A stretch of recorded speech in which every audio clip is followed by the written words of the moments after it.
맥심 한 280페이지, 20페이지 정도 줘야 돼요. 왜냐면 사료를 서류만 주는 게 아니라 이때 OX가 있어. 기초 OX를 다 누르다 보니까 치면서도 오타가 한다. 분명히 오타로서 하는 치하고 그 단을 안 보면 가장 많이 나와. 중국을 뚫고, 미국을 믿고, 다 같이 나가니까 그냥 진짜 나가니까 계속 오타가 이상하게 나오는 거예요. 중국, 믿고, 이렇게 되게 이상하게 나와요. 어떤 사람을 못하겠어요.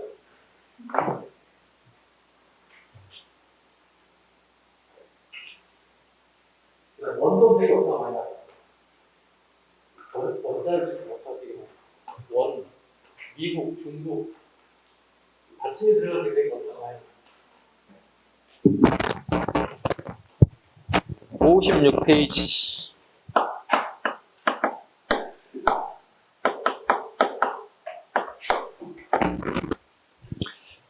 조선 후기의 군사제도 가겠습니다.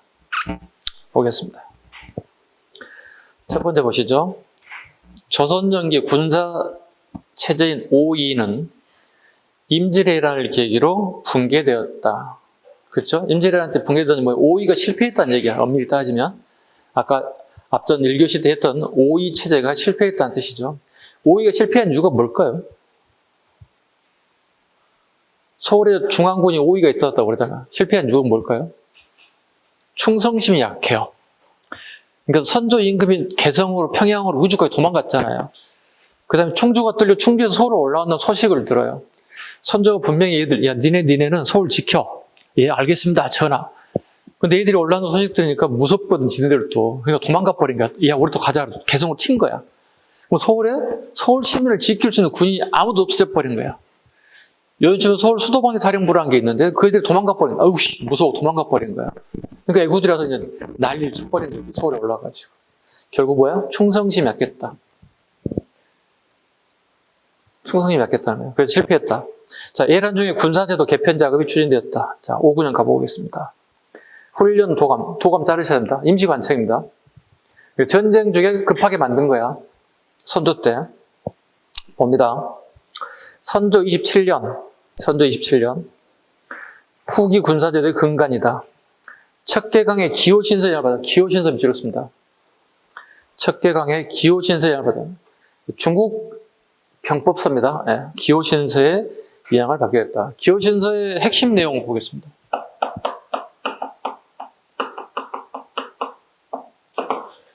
인적 구성, 그 다음에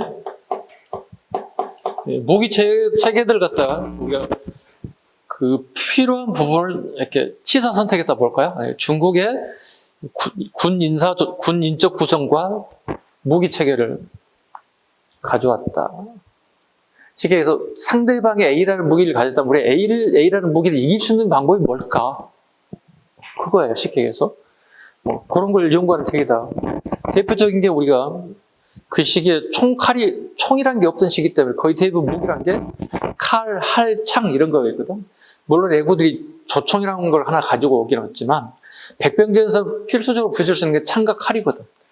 그럼 창과 칼을 이길 수 있는 새로운 무기를 개발해서 거기서 적용하기 시작했다는 거야. 이게 기호신서의 장점입니다. 예란 중에 유성룡이 건의했다. 유성룡 비주로습니다. 네. 유성룡이 건의했다. 우리가 실패하는 원인, 일본의 조총부대였던 실패했다는 거야. 그래서 우리도 그 조총을 만들자는 거지. 자, 봐요. 그래서 삼수병이 처음 만들었다. 삼수병 포수, 포수는 총을 쏘는 사람 얘기합니다. 예, 포수. 살수, 칼이나 창을 쓰는 사람들.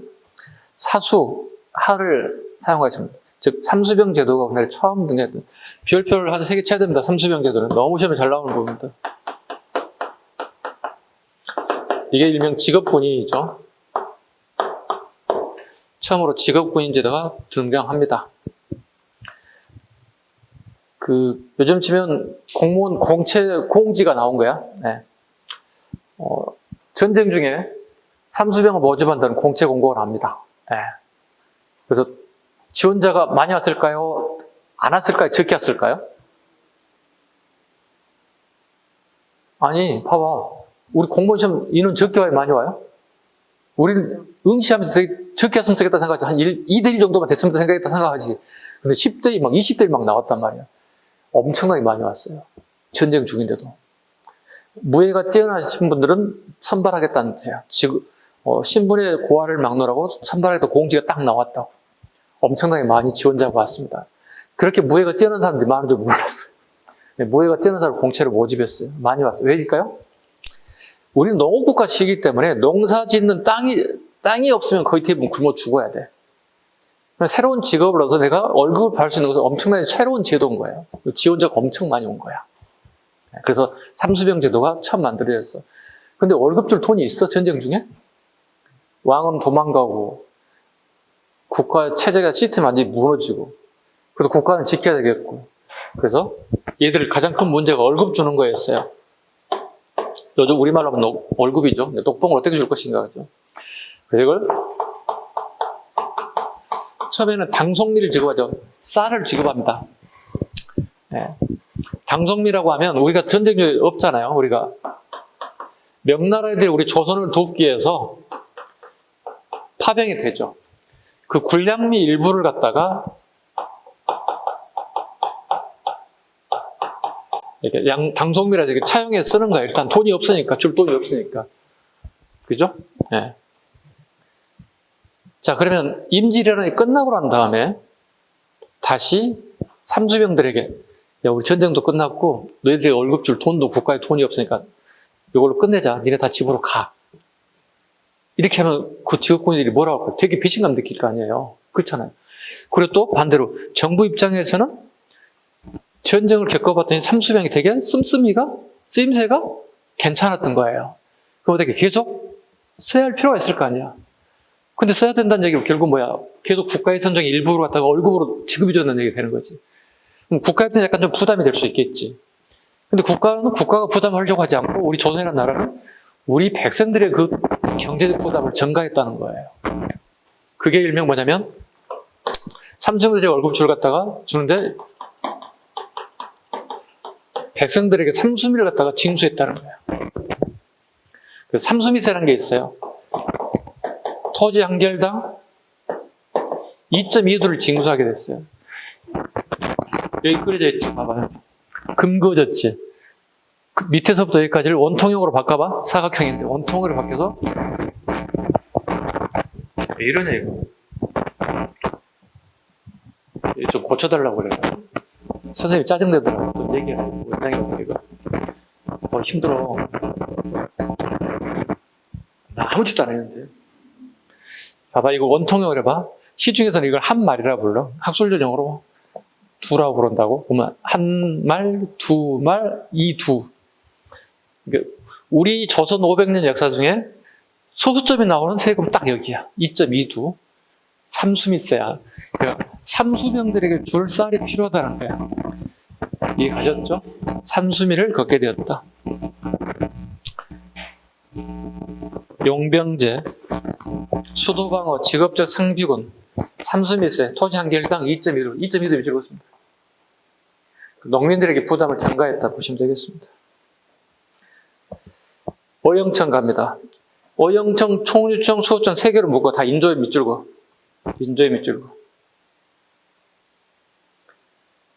자, 근데 어영청이 시험에 잘 나오는 이유가 있습니다. 볼까요? 북벌의 번영이에요. 자, 북벌의 번영입니다.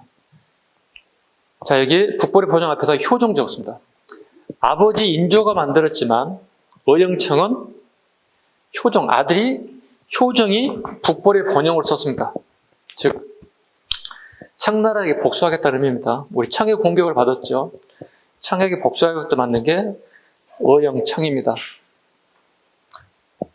농담 하나 하겠습니다. 제가 가끔 우리 공부하지 않고 공부하기 싫어서 수업 시간에 땡땡이 치고 잠자고 점심시간에 늦게 들어오고 공부가 안 돼서 게임방 가서 한 2시간 놀다 오고 수업 끝날 때쯤 와서 어영부영 하는 사람도 있습니다.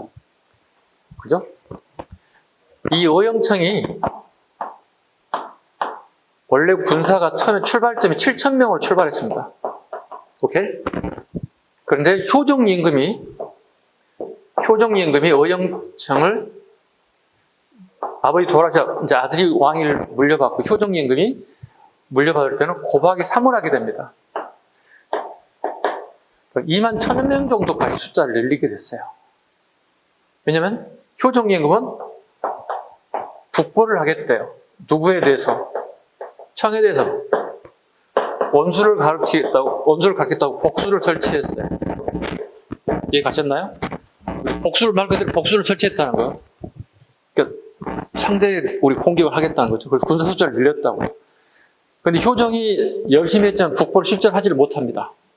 왜일까요? 그냥 폰만 잡은 거야. 실제로 우리가 청나라가 싸워서 이길 수 있는 확률이 없어요. 근데 왜 필요할까요? 명분이 필요해.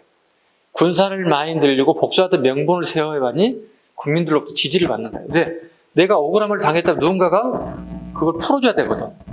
그게 국가의색을 나서고 있는 거야. 일종의 모양새 치약만 있는 거야. 즉 권력기관이었던 서인들의 노림수였어요. 효정은 서인들의 정권이거든요. 서인 정권이 실패한 정권이에요. 왜? 아니 실패했잖아요. 국가의 국난을 맞게 시계 봐봐봐. 지금 현재 우리 21세기 봐봐. 대통령제에서 어느 한 정권이 잘못하면 5년마다 바꾸잖아 우리가. 잘하면 계속 찍어주면 되는 거고. 그죠? 그러니까 당연히 우리 민주국가에서는 이게 가능하단 말이에요. 선거라는 체제가 있기 때문에. 근데 왕조국가에서는 불가능해요. 이 붕당이 권력을 잡게 되면 이 붕당이 권력을 계속 잡고 있는 거야. 그럼 한번 실패했기 때문에 얘들이 물러나야 돼. 우리 지금 21세기로 본다면. 근데 얘들은 계속 잡고 있는 거야. 그럼 명분 잡아야 되겠지. 야, 우리 복수하자. 억울하다. 그럼 군사를 모으고 군량민을 막 거둔단 말이야. 그리고 숫자 이렇게 늘어나는 거야. 근데 실제적으로 공격을 못해. 왜? 청은 그 당시에 세계 최강의 부대였어. 요즘 지금 미국과 같아. 우리 군이 아무리 세더라도 미국과 싸워서 이길 수 있어? 없잖아. 그러니까 폰만 잡은 거야, 얘들이. 그 효정이 죽고 난 다음에 어떻게? 어영청을 끌고 온 리더가 죽었기 때문에 어영청 어떻게? 스스로 사라져야 되겠지. 그 사라지는 모습을 이렇게 표현했다고. 아까 잠깐 농담삼 했던 게 뭐죠? 어영부영하지 마. 가끔 이런 얘기 쓰잖아요. 그 어영청에서 나온 파생어예요. 국어 시간에도 안 나오고 한국사 시간만에 나오는 단어. 어영부영하지 마, 공부. 하려면 하고 안 하려면 때려쳐. 이렇게 얘기하잖아요, 우리가. 네. 다시 갑니다. 총융청 인조때입니다. 이갈의 날 미치겠습니다. 이갈의 날을 계기로 경기, 북한산성에 경비를 강화했습니다. 북한산에다가 경기도 고양시에 있죠. 이거예요. 이갈이 난을 일으키고 난 다음에 제거될 때 이갈이 실패하죠. 서울을 점령했다가 쫓기게 됩니다. 쫓기게 되는데 정보에 하면 북한산으로 들어가 장기전을 하려고 해요. 그래서 우리 군이 미리서 북한산에 가서 진을 쳤어요. 근데 아니라 다를까 이들이 올라왔어요. 이갈의 잔당들이 올라왔어요. 그때 다행히 이걸 제거하게 됐어요. 그래서 이갈의 난을 계기로 북한산의 중요성을 알게 됐어요. 왜냐하면 서울과 경기를 이렇게 딱 연결짓는 그 고리에 있는 게 북한산이란 말이에요. 경기도 고양시 있는 게.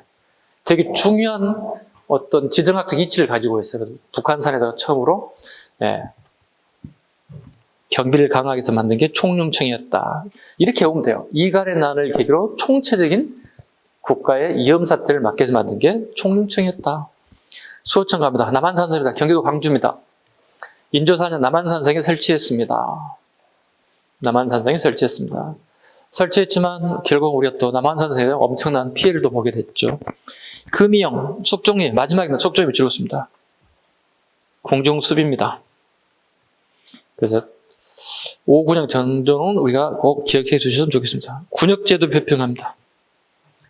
군역제도에 관련된 부분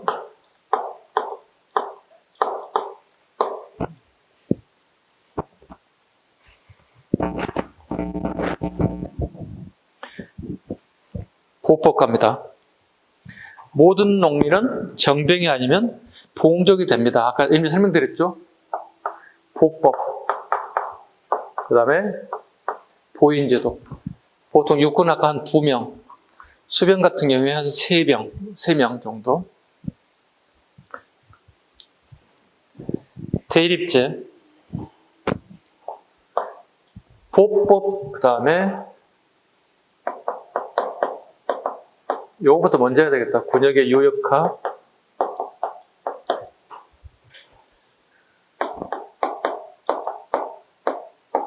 대립제.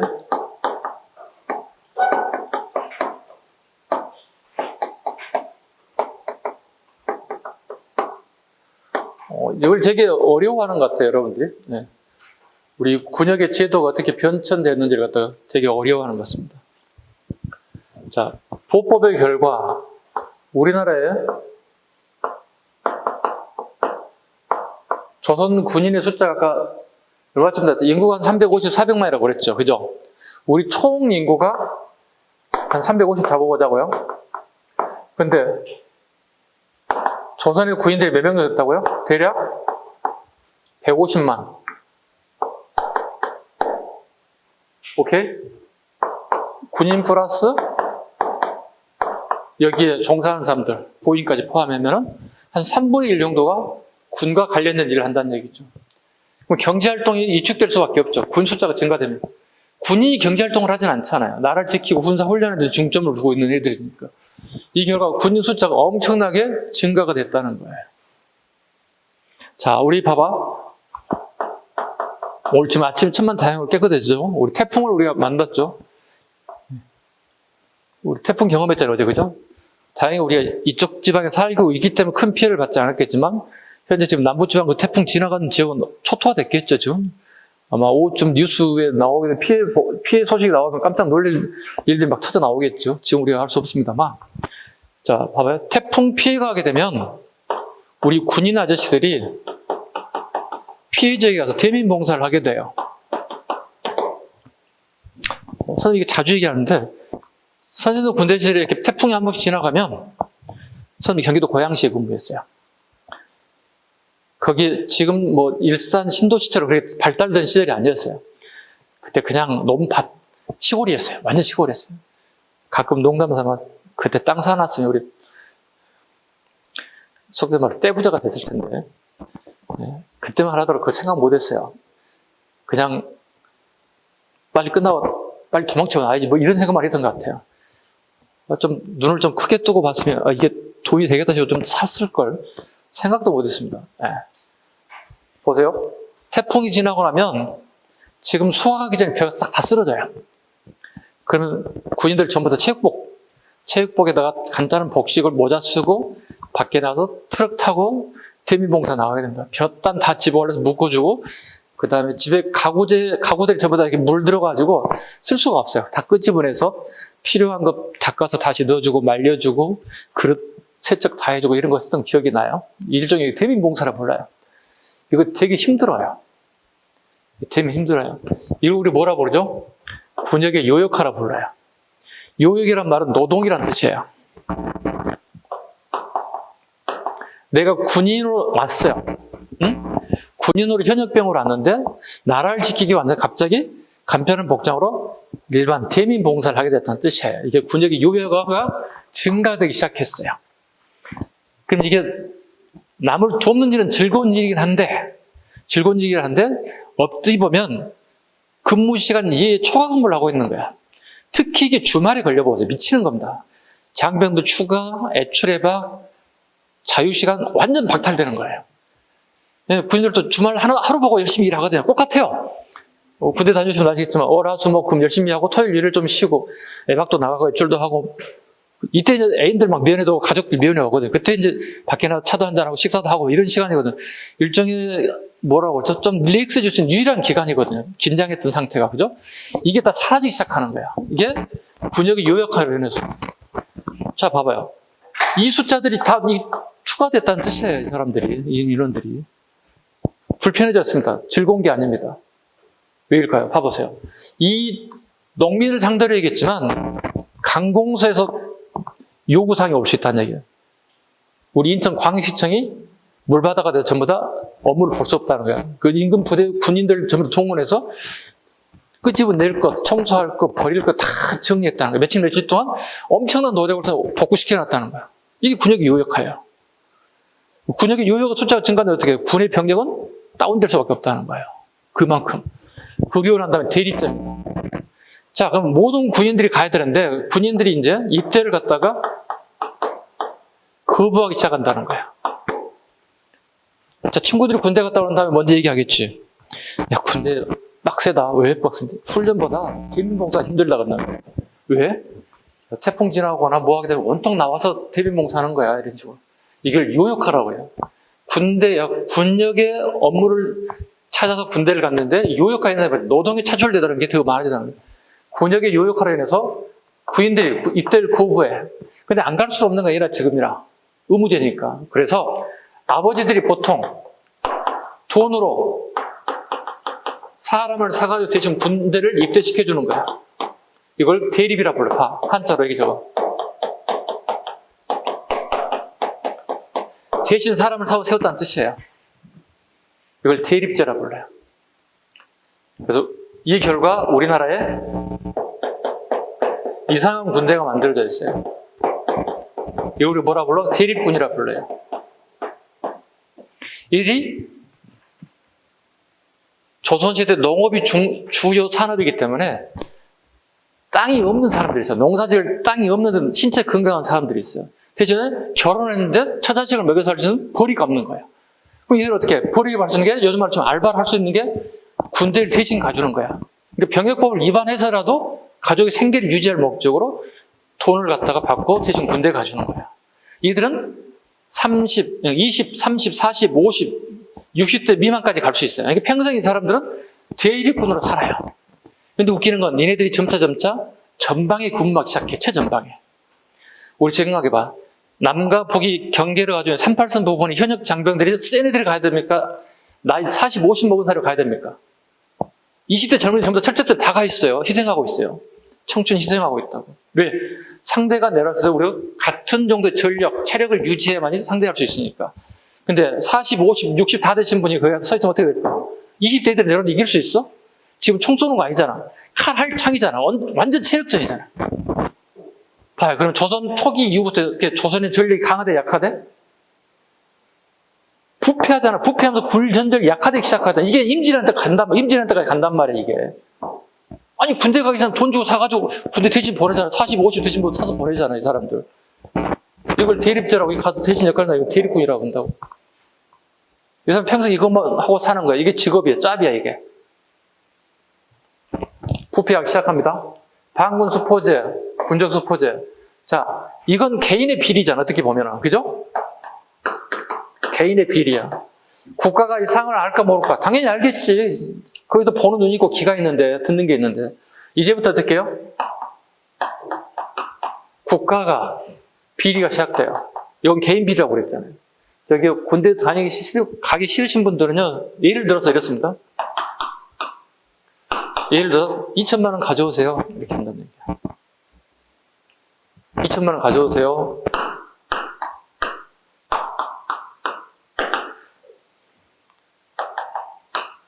계획권을 갖다가 국가에서 모집을 하기 시작해요.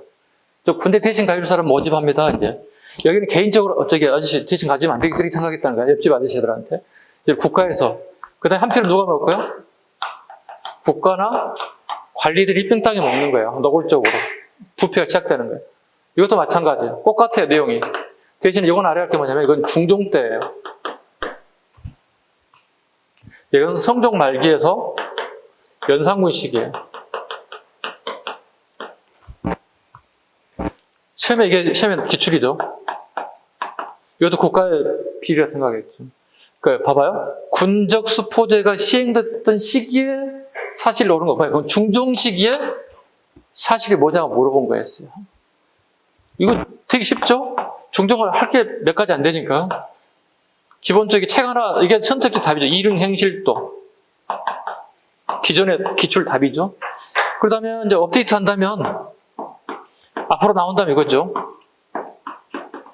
조광조의 개혁장치가 중종 시기의 핵심이 되겠죠. 나온다면, 새롭게 나온다면. 그죠? 답지가 떨어진다, 이렇게 떨어진다 봐야 되겠죠. 이렇게. 그러니까, 제도가 뭐냐고 물어보잖아. 이 제도가 어느 왕 때, 어느 시기에 실시됐습니까? 그 시기에, 같은 시기에 일어난 일은 무엇입니까? 이렇게 물어본다는. 거의 모든 시험이 이렇게 나옵니다. 그래서 외워서 보는 게 아니라 내가 전체적인 틀을 내가 다 잡을 수 있는지를 본다는 거지.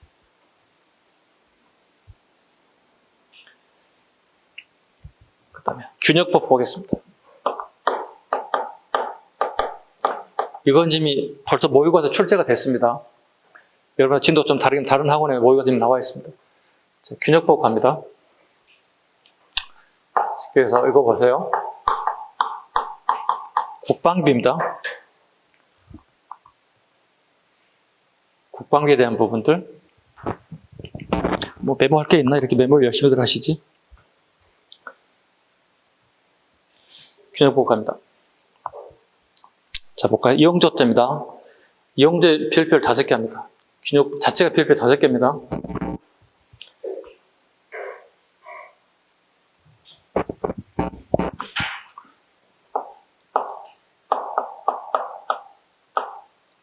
이용조의 세자식 이름이 연인군입니다. 그죠? 궁궐 밖에서 합니다.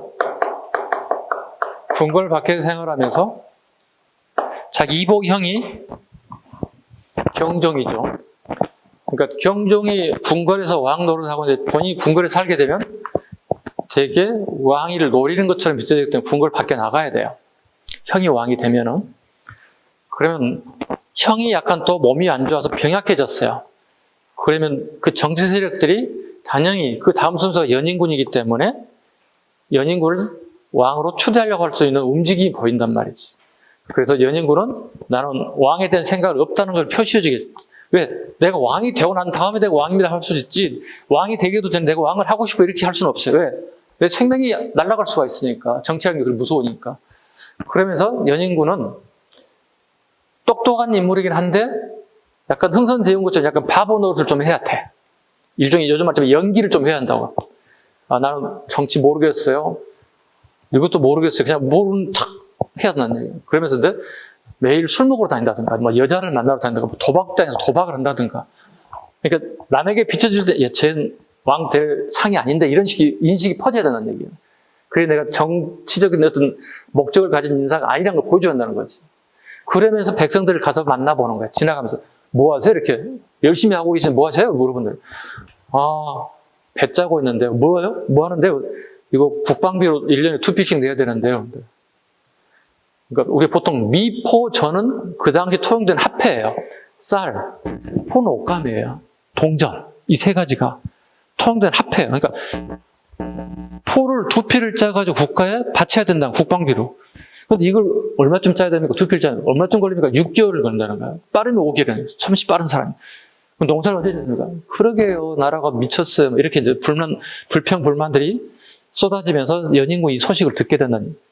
그러면서 나중에 본인이 왕이 되고 난 다음에 가장 민심을 잡을 수 있는 게 세금을 줄여주는 거거든. 그래서 어떻게 포를 2필에서 1필로 줄이면 어떻게 2.5개를 1필 짜고 낭수화질 수 있는 시간이 된다는 거잖아. 그래서 이게 나온 게 균역법이에요. 포를 2필에서 1필로 줄여준다는 거예요. 역을 균일하게 하게 됐다 이런 뜻이 되겠지. 그러면 국방 예산이 2필에서 1필로 좀 증가됐어요? 감소됐어? 감소됐잖아요. 그 감소된 부분을 벌충하는 부분이 필요하겠지. 국방 예산이 줄어들었으니까. 그대로 나와 있습니다. 보시면. 볼까요? 결작. 밑줄 그어야 됩니다. 결작. 토지 한 개월당 2두를 징수하겠다는 거야. 토지 한 개월당 요거 원통이 2마리 징수하겠다는 뜻이야. 백성들에게. 선무금감포. 양반은 양반인데 양반 된 지 얼마 되지 않는 사람들이 있어. 그 사람들 조건 옵션을 걸어. 자, 우리가 전쟁을 겪어봤잖아. 앞으로 또 전쟁이 나면 차출될 텐데 너는 장교로 내가 데리고 갈게. 쫄병보다는 장교를 임명해도 낫겠지. 선무금감 미리 선불을 받겠다는 거야. 협박해가지고 협박령에 시키겠어. 전쟁도 일어나지 않았는데 전쟁이 일어날 걸 가정에서 받는 것들인 거야. 협박령이지. 그 다음에 잡세, 염세, 어세, 선박세, 염전을 가지고 있는 사람들. 그 다음에 어장을 가지고 있는, 자기 어장에 있어 고기잡이 하는데 어장을 가지고 있는 사람들, 선박, 배를 가지고 있는 사람들에게. 이건 원래 호주에서 가져갔던 세금들이에요. 근데 국방 예산이 줄어드니까 호주의 세금을 갖다가 병조에서 가져가 버리는 거예요. 이 세 가지. 이 세 가지가 끊임없이 나옵니다. 보완책이 뭐냐고 물어본다고. 결작. 그 다음에 선무분간포. 그 다음에 잡세. 오늘 했던 중에 가장 제일 많이 나오는 기출이고 앞으로도 많이 나올 거고. 다음 모의고사 무조건 냈어요. 틀리시면 안 돼요.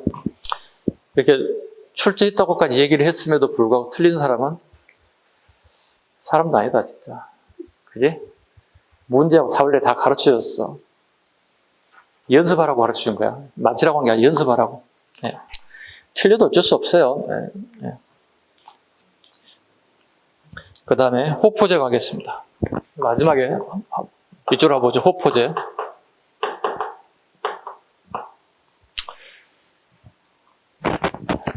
우리 조선 초기에는 모두 다 국방비를 냈다고요. 그죠? 근데 언제부터 국방비 안 낸다고 그랬죠? 군대 안 가고? 중종 반정 이후부터 그 권력을 잡았던 애들이 국방비도 안 되고 자기 자녀들 군대도 안 보내려고 했다고 그랬잖아요. 이게 가장 기본적으로 일반 백성들이 불평, 불만 중에 하나잖아요. 불평등하다는 거지. 누구는 군대 가고, 누구는 빠지고, 누구는 국방비 내고, 누구는 안 내고. 가장 우리가 사회적으로 욕 많이 먹는 게 공평하지 않다, 공정하지 않다는 거죠. 그죠? 공정하지 않는 것에 대해서 우리 MZ세들이 제일 싫어한다고 얘기하잖아요. MZ세들이. 그죠? 그렇잖아요. 생각해보면. 선생님도 동의합니다. 네? 선생님이 이제 기성세대가 됐지만, 선생님도 특별히 혜택 받은 건 없는 것 같아. 네, 지금까지 혜택 받은 게 뭐가 있을까 생각해보면, 국가의 책임만 되게 많이 진 것 같지, 누가 국가에 나에게 혜택 준 거 아직 없는 것 같아. 네. 모르겠어요. 언제 나한테 혜택을 줄지 모르겠습니다만, 아직까지 받은 거 없는데, 아마 여러분도 받는 거 없죠, 지금 현재. 그죠? 또 이렇게 생각하면은 또 누군가가 기성세대가 받을 만큼 다 받으셨는데 그렇게 말씀하시면 안 되죠. 이렇게 할 수도 있겠지만, 저 솔직히 받은 거 없는 것 같아요. 요구사항만 다 군대에 가서 세금 내고 지금까지 했던 것 같아요. 자, 그걸 떠나서 볼게요. 이 사람들에게 가장 중요한 호포제가, 호포제 보겠습니다. 국방비를 안 냈다는 거야, 양반들이. 양반에게도 이제 요즘 말로 지금 국방비를 징수하게 됐다는 거죠. 흥선대원은 이걸 누구보다 잘 알고 있다는 거죠. 백성들의 불평불만이 공정하지 않다는 거야. 누구는 내고 누구는 안 낸다는 거지. 그래서 호포제, 호포 봐볼까요? 호자, 집호자. 보시죠. 신분이 높으신 분들은 군대도 안 가고 국방비도 안 냈다는 거야. 그런데 이제는 집집마다 포를 다 내야 한다는 생각을 바꿨다는 거지. 그 양반들도 이제는 내야 된다는 뜻이 됐다는 거예요. 그래서 왜 안 냅니까? 양반인데요. 이랬더니 앞으로 내세요. 호포제를 받겠으면 그게 뭔데요? 이제는 집을 가지고 있는 사람 모두 세금 내야 됩니다. 가가오 다 세금 내게 됐습니다. 이게 호포제랍니다. 시험 되게 많이 나왔던 것들. 흥선대원 정책 중에 가장 많이 나온 거예요. 이게 백성들이 엄청나게 찬성표를 던지는 거예요. 와우! 드디어 조금 불공평이 좀 해소됐다. 이렇게 본다는 거죠. 됐죠? 이렇게 해서 군에 대한 전반적인 얘기, 전반적인 얘기 쭉 한번 살펴봤습니다. 그러니까 달락달락 오지 말고 전체 흐름을 잡으라는 얘기겠죠. 이렇게 흐름을 쭉 한번 잡으라는 얘기죠. 이렇게. 오케이? 됐어요. 되게 어렵습니다. 선생님 쉽게 얘기하지만 처음 듣는 사람 입장에서는 특히 여성분들 같은 경우는 군대 문제 이렇게 어려워? 어렵죠. 왜? 국가가 운영하는 걸 배우는 거잖아. 내가 군대 갔다 온 걸 배우는 게 아니잖아, 지금. 그죠?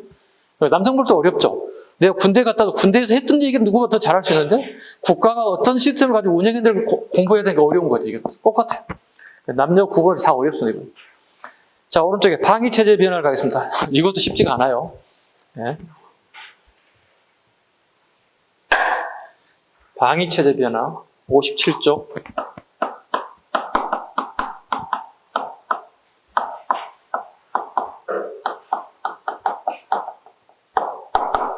봅시다. 진관체제, 재정방약체계, 소국원체제. 필기 안 할게요. 하나 하자면 앞에 빈 공간에 이걸 적으면 돼. 입군체제 적으면 돼요. 제일 앞에 빈 공간에다 이렇게. 그리고 진관 여기 넘어가면 돼. 이렇게. 이건 고려 말 조선 초 이기란 이게 군사 1000명을 얘기해요. 군사 중요도에 따라서 군을 배치하는 겁니다. 즉, 몇 익을 배치하겠습니까? 물어본다는 얘기. 자, 여기가 최전방이지. 압록강, 두만강이. 그럼 언제든지 여진 쪽에 들어올 거 아니에요. 이렇게. 그죠? 여진을 공격해서 압록강과 두만강을 되게 방어를 강화시켜야 되겠죠. 자, 1, 2기 1000명이라면, 여러분, 우리 남성 군대단 지금 몇 익 정도 두겠어요? 압록강에다가? 여진이 한 10,000명 정도 내려올 것 같아요. 압록강으로. 그럼 압록강에 몇 익 정도 되겠어요? 12기면 10,000명이에요. 그럼 우리가 군사력이 뛰어나다면 12기를 두면 되겠지. 근데 뛰어나도 선치고 우리가 이긴다는 보장은 없잖아. 지금처럼 뭐 미사일 쏘는 시기가 아니니까. 몇 익 정도 두겠어요? 한 15익? 15,000명? 아니, 그냥 둬봐, 그냥 던져봐. 15익. 여기도 15익. 뭐야, 15,000명을 둔다는 얘기지. 그러니까, 그때 군사 중요도에 따라서 군을, 숫자를 증감을 할 수 있다는 거지. 이게 육군 체제예요. 또 마찬가지겠지. 우리 하삼도 지역, 충청, 전라, 경상 지역. 여기도 애구들이 언제든지 들어올 수 있잖아. 이렇게. 여기도 마찬가지로 뭐 12국을 둔다든가 이렇게 효율적인 방법을 체계를 만들었던 이걸 육군 체제란다. 고려말 조선 초. 그죠? 세조까지. 진관 체제가 세조니까 세조 전까지는 전부 다 뭐가 된 거예요? 육군 체제를 했다는 거지. 이해 가셨어? 그러니까 우리 알고 있는 세종대왕 때도 육군 체제예요. 그래서 압록강과 두만강의 김종서, 최윤덕을 준 이유가 뭐예요? 육군 체제예요, 다. 세조 때 바꿨어요. 진관 체제로 바꿨다. 오케이? 자, 진관 체제 갑니다. 9년 단위의 방위 체제. 9년 단위. 수령이 치안과 국방을 담당. 국기 전에 유리했다. 국기 전에 작은 전투에 유리했다는 뜻이에요. 대신에 전면전에는 불리해도 왜? 군인 숫자가 적기 때문에. 한 개의 지인이 무너져도 다른 지는 그대로 유리했다. 이게 뭐야? 화살표 하시고 장기전에 유리했다 적습니다. 장기전에 유리했다. 전쟁 길게 끌고 가면 유리했다는 거지. 이게 진관체제입니다.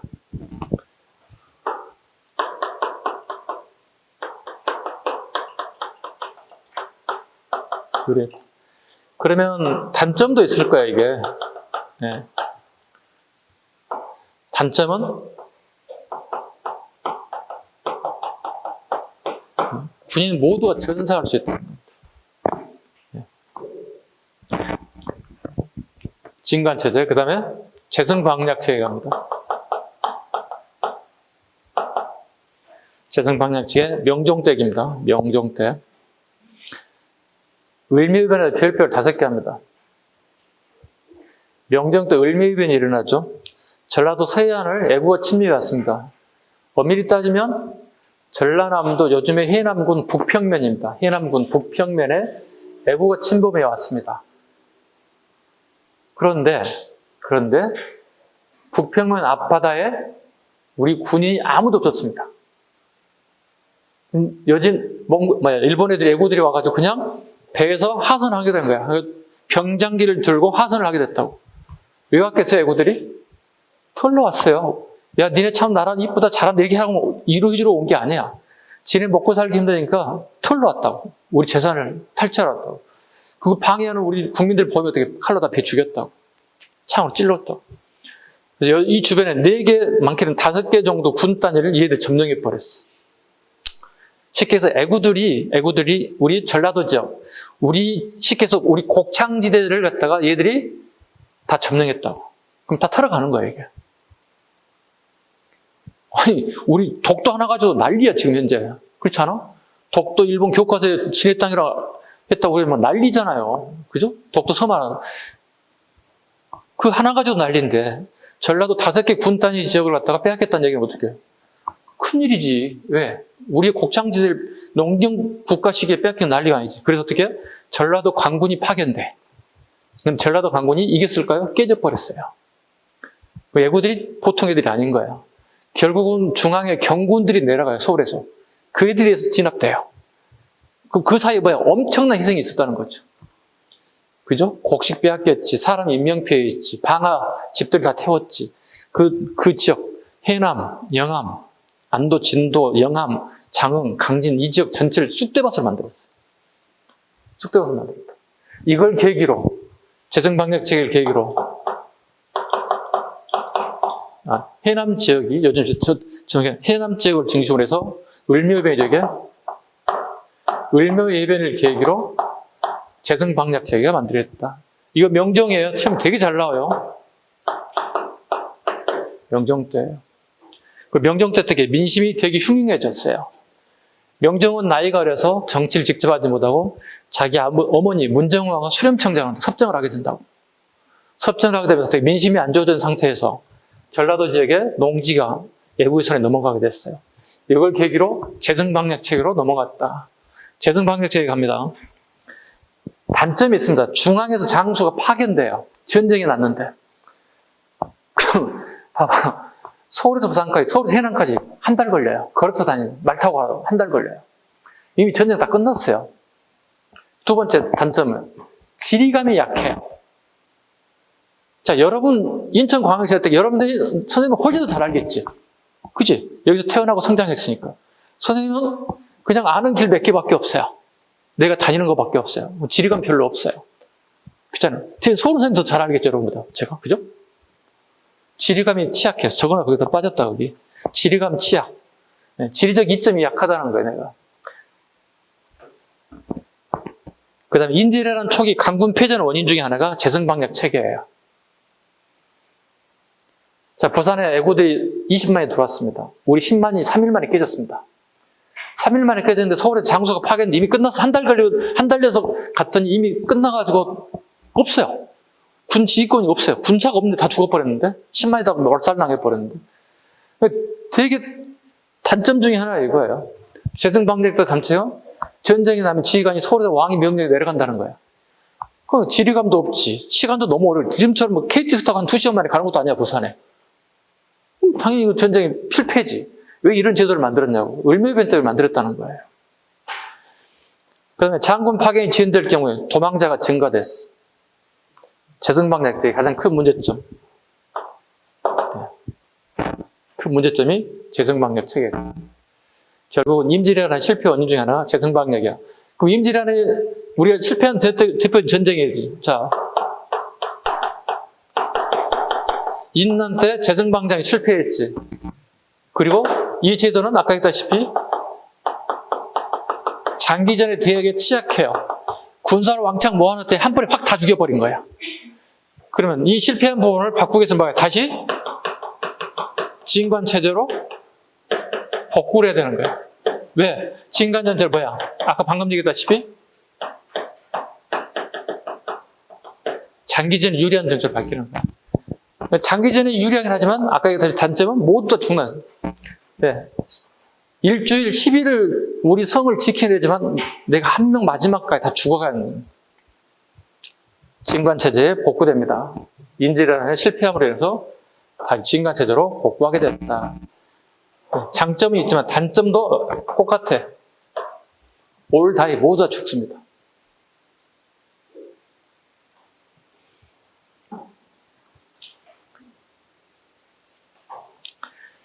그 다음에 제일 끝에 소고군 체제 갑니다. 소고군 체제.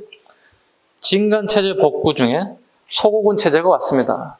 소고군 체제란 지방에 구인들이 필요했겠죠. 소고군 아까 얘기했듯이 양천,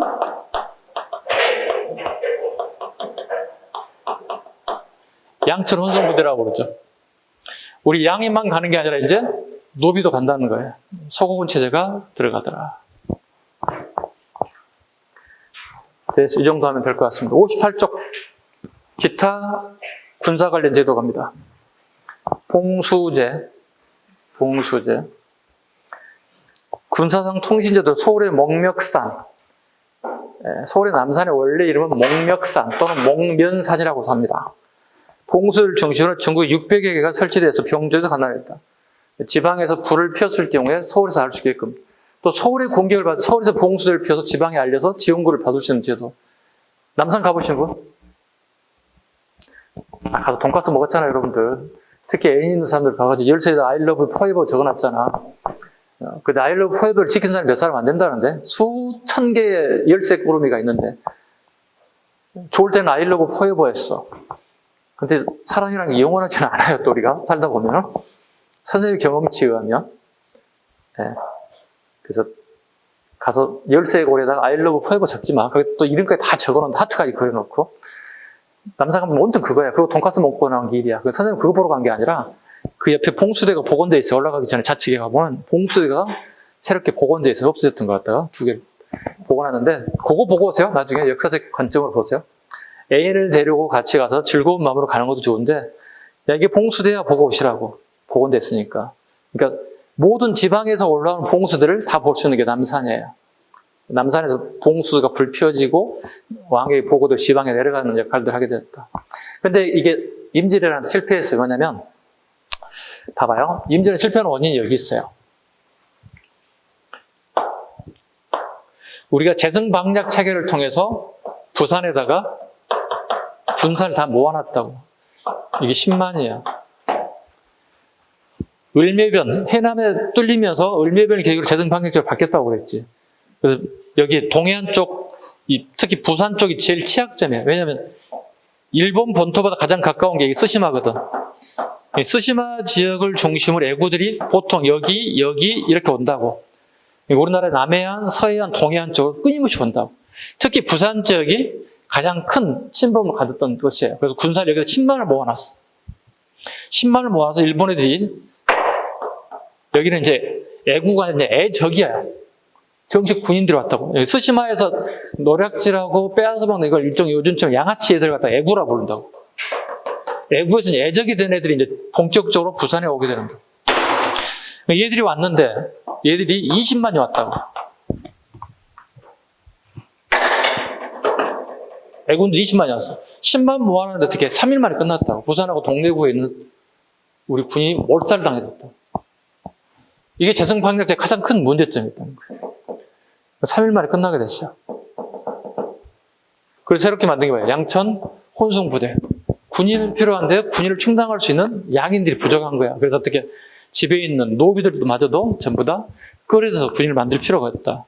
근데 실패한 원인 중에 하나가 얘들이 우리의 전략 전술을 너무 잘 알았어요. 이급한 상황이 되면 봉수대에 불을 핀다는 사실을 알게 됐어요. 그래서 특수부를 만들어서 오자마자 봉수들부터 점령당해버렸어.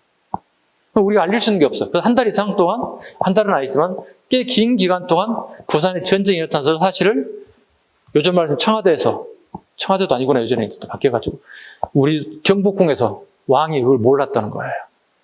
부산 시민들과 부산에 있는 군이, 파병된 군이 다 죽어가는데 서울은 몰랐다는 것이. 그래서 이걸 기점으로 해서 훗날 명나라의 지원을 받죠. 명나라들은 봉수들을 가지고 움직이질 않잖아요. 군사 훈련이라든가 명령을 내릴 때 봉수법이 피울 수는 없잖아. 언제 봉수들 만들면 불 피우겠어. 그러니까 말을 이용해서 또는 사람이 오래 달리기 잘하는 요즘 마라톤 선수들을 만들어서 포발이라 보통 게 아니라 포발을 통해서 인편으로 편지를 보내서 군사 지휘를 하다는 뜻이야. 그래서 우리가 지금 현재 보시면 봉수제에서 파발제로 바뀌게 돼요. 봉수제에서 파발제 또는 포발제로 말을 타고 달려서 우리 전시 상황, 전황을 알려주고 명령을 한다든가, 그 다음에 말이 아니면 없으면 사람이 달려서 가서 전령을 통해서 알려주는 방식을 통해서 바뀌었다. 즉 임진왜란을 계기로 인해서 더 효율적인 방법으로 봉수대보다는 파발, 포발제로 바뀌는 계기가 되었다. 실패 때문에 했습니다. 우리가 실패했기 때문에 봉수제 대신 이렇게 만들었죠. 근데 우리 기출이 하나 있어요. 중간 부분에 보시면 이런 게 있어요. 2번에 봐봐요. 우리 기출 중에 하나가 박스에 보시면 봉화는 평상시 횃불 1개, 적이 국경 근처에 나타나면 2개, 적이 국경선에 도착하면 3개, 적이 국경선에 오면 4개, 교전 상태 되면 5개를 올렸습니다. 이거 숫자 장난쳤어요. 기출 한번 쳤어요. 이거 오답률 90% 이상.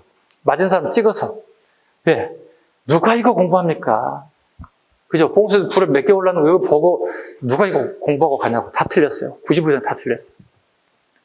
솔직히 그때 선생님 강의할 때인데 노골적으로 선생들이 니네들 와서 한번 시험 봐봐. 니네 맞히는 거 봐봐. 차라리 선생들 모아가지고 시험 봤으면 선생들이 다 맞았겠지. 공부하는 수험생 이걸 어떻게 맞히냐고. 거의 강의 안 하지 이거. 그 되게 오류가 많이 났던 부분 중에 하나입니다. 그래서 나올 것 같지는 않습니다. 이 정도까지 하면 될 것 같습니다. 자, 잠시 쉬어가겠습니다. 쉽니다.